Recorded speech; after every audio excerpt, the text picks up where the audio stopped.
Je suis ravie de te retrouver pour ce premier café de lundi de l'année 2026. J'ai rarement été aussi contente qu'on change d'année. Alors parmi tous les thèmes qui me traversent d'heure en heure encore ces derniers jours, je pense que ça fait 2 semaines que j'ai pas tourné de café de lundi puisque la semaine passée j'étais pas trop en état, je pense, ou c'est la semaine d'après, d'avant. Je t'avoue que la temporalité est purée. C'est compliqué, quoi. Je crois que je dois me rappeler plusieurs fois par jour quel jour on est ces temps-ci. J'avais envie de te parler de cigales et de fourmis.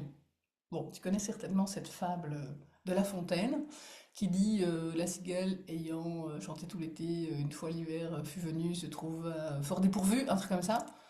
Et en face, nous avons la fourmi qui, elle, a fait tout convenablement. Alors, cette comparaison de un archétype qui fait tout travers et l'autre qui fait tout convenablement, t'est, je pense, assez familière parce que si tu aimes ce que je propose, il est plus que probable que tu aies un mode d'emploi différent, neuroatypique ou super sensitif, et que donc il est probable que ce soit un peu l'histoire de ta vie, cette histoire de ne pas fit dans les normes ou essayer d'être un rond au pays des carrés, un poisson au pays des écureuils. Enfin, choisis ta métaphore. Je rajoute aujourd'hui la métaphore, la fable de la cigale et de la fourmi, parce que la cigale et la fourmi abordent pour moi un autre pan de l'existence, qui est le rapport à la sécurité matérielle, à l'argent aussi, même si dans la fable on parle de bouffe, mais c'est un peu la même chose. Et ça fait 55 ans que j'essayais d'être une bonne fourmi. Euh, Alors que, on va pas se mentir, j'ai plutôt un talent inné pour la cigalitude. La légèreté, la confiance, le moment présent. J'ai 55 ans et je n'ai pas de compte d'épargne, par exemple. Voilà. Je me souviens un jour, mon papa, je crois que c'était la crise 2018, un jour à table, mon papa, qui était encore vivant à l'époque, qui avait dit, oui, il y a une crise financière, je vous conseille de reprendre l'épargne que vous avez à la banque, la mettre dans un coffre temporairement, etc. Et moi, je me souviens, je l'ai sorti, mais comme ça. Ah non, mais moi, il n'y a pas de problème parce que j'ai rien à la banque. Il y a eu un blanc. Je pense pas que ça a profondément rassuré mon papa. Donc voilà, c'est un thème, sans entrer dans les détails, c'est un thème qui m'a poursuivi beaucoup et avec son corollaire pourritissime qui est la culpabilité. Parce qu'évidemment, quand on te renvoie ou quand tu crois que tu ne fais pas bien, ben, tu t'en veux, tu essayes de mieux faire et ça ne marche pas et on te renvoie tout le temps que quelque part, quoi que tu fasses, c'est pas comme il faut. Alors dans ma petite histoire, la fourmi représente le vieux monde en fait, la 3D. Et où les piliers du vieux monde, c'est il faut gérer, il faut s'inquiéter, parce que s'inquiéter du futur, c'est considéré comme raisonnable, alors qu'avoir confiance dans le futur, c'est considéré comme irresponsable. C'est quand même dingue, parce que dans les deux cas, ton cerveau te raconte un futur qui n'existe pas encore. Donc dans les deux cas, c'est Madame Irma, en fait. Il y en a une qui est validée par la société, quelqu'un qui s'inquiète est quelqu'un de responsable, quelqu'un qui ne s'inquiète pas est quelqu'un d'irresponsable. Ok. Intéressant comme vision. Il faut prévoir et il faut se priver aujourd'hui en espérant avoir encore après-demain, en imaginant des scénarios catastrophiques qui, pour la plupart, n'arriveront pas, mais ça, c'est notre histoire. Et surtout, surtout, surtout, on ne peut chanter.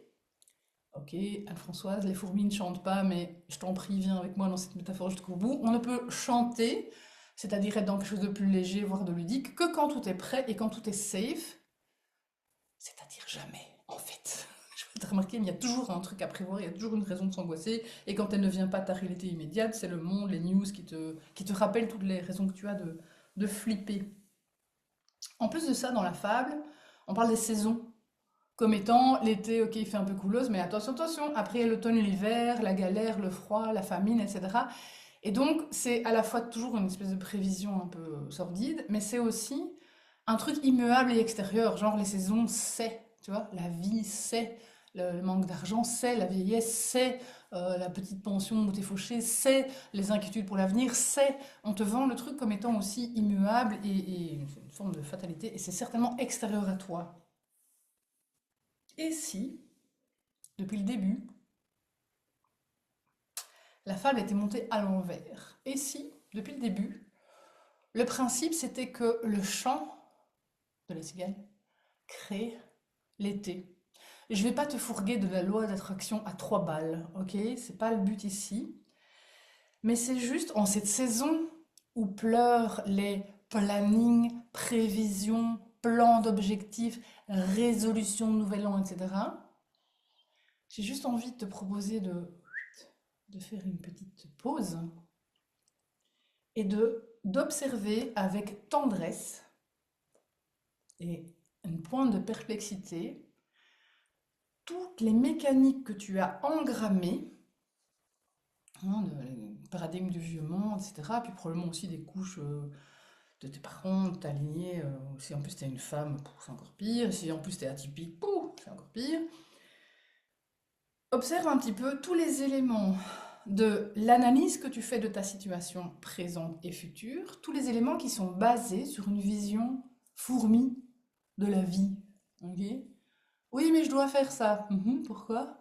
Bah parce que comme ça, j'aurai ça.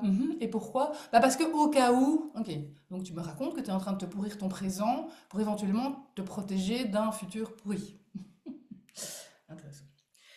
Ce qu'il y a de commun aussi à tous ces trucs de résolution d'objectifs et d'inquiétude anticipée, parce que finalement, le cerveau humain a la capacité incroyable de voyager dans le temps. On peut se souvenir du passé, on peut se projeter dans l'avenir. Mais lorsque ta capacité à voyager dans le temps se combine avec tes angoisses, tes peurs, le niveau vibratoire très bas du collectif ou d'autres schémas personnels ou familiaux, tu te transformes en machine à imaginer des problèmes. Ok. Comme disait Einstein, s'inquiéter, c'est faire mauvais usage de son imagination. Et surtout, c'est très petit humain, ce truc, en fait. Tu vois, le petit humain, il dit, alors, quelle est ma réalité? Hop, il ne voit qu'une partie et elle est filtrée. Et puis il dit, oh, quelle est la vie idéale que je suis censée avoir? Aussi, truc complètement filtré et conditionné. Et on compare les deux, on dit, alors, il manque ceci, ceci, cela, je devrais faire plus de ça, moins de ça, etc. Et ok, toup, tu tapes le truc, tu fais Enter et tu as un petit plan d'objectif ou de souhait ou de résolution qui sort. Alors que les nouvelles fréquences, qui ont largement commencé à débarquer en début 2025, mais qui s'accentue beaucoup depuis novembre, décembre, et certainement en 2026. Je te l'ai déjà dit, le thème que moi j'ai capté en tout cas pour l'année 2026, c'est la présence juste, mais un des piliers de la présence juste, c'est qu'on rayonne par sa présence. On ne part plus de la lutte. Je pense que ça te parle. Peut-être que comme moi, tu es intégralement, apocalyptiquement épuisé de l'adversité. La lutte, prévoir, résoudre, créer, compenser, attirer, dégager, etc. Tu vois, il y a il y a une vibe de lutte en fait. Mais de lutte dans le sens aussi, tu sais, struggle, le contraire de la fluidité. En 2026, on ne gère plus par le manque ou à partir du manque. On rayonne par sa présence. Dans le channeling que je me suis fait ce matin en buvant mon petit café là à Louvain-Neuve, j'aimais bien parce que le field me disait tu vas passer de la vie lampe de poche à la vie soleil. Et la lampe de poche, c'est quand tu cherches quelque chose. Et la vie soleil, c'est tu es en fait, tu rayonnes. Tu n'es pas en train d'essayer de faire quelque chose pour avoir, pour être, pour mériter, etc.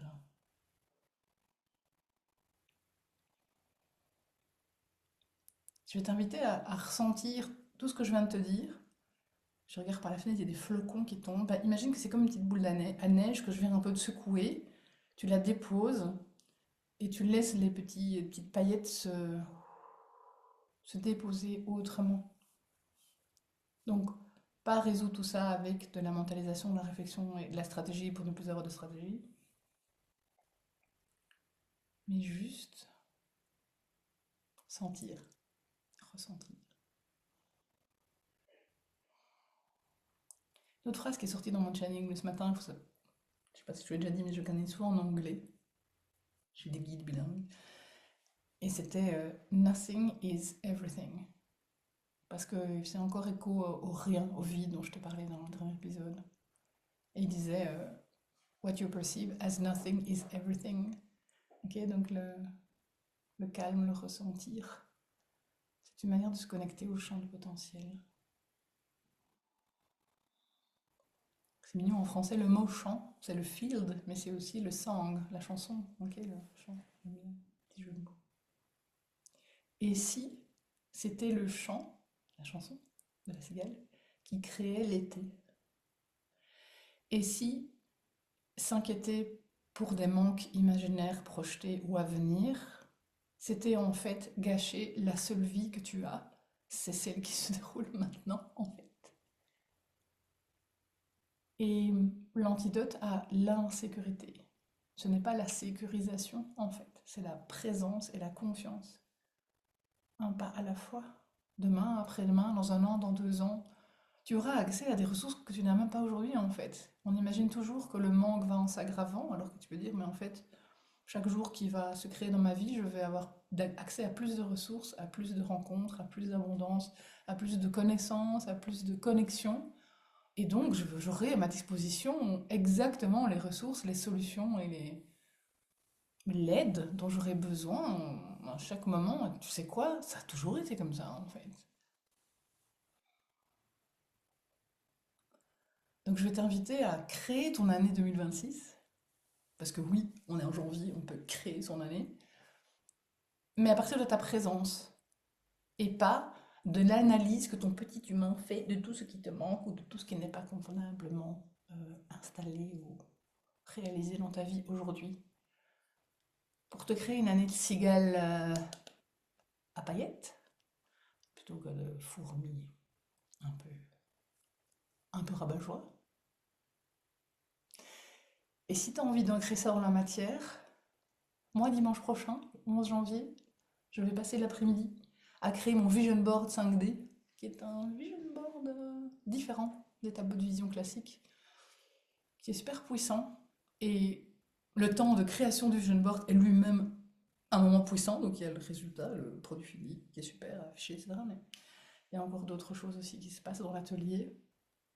Donc si tu as envie de t'asseoir à côté de moi sur cette grande table et de manier plein d'outils matériels et vibratoires pour créer ta vie de cigale à paillettes en 2026, eh bien, tu es la bienvenue, il y a encore des places.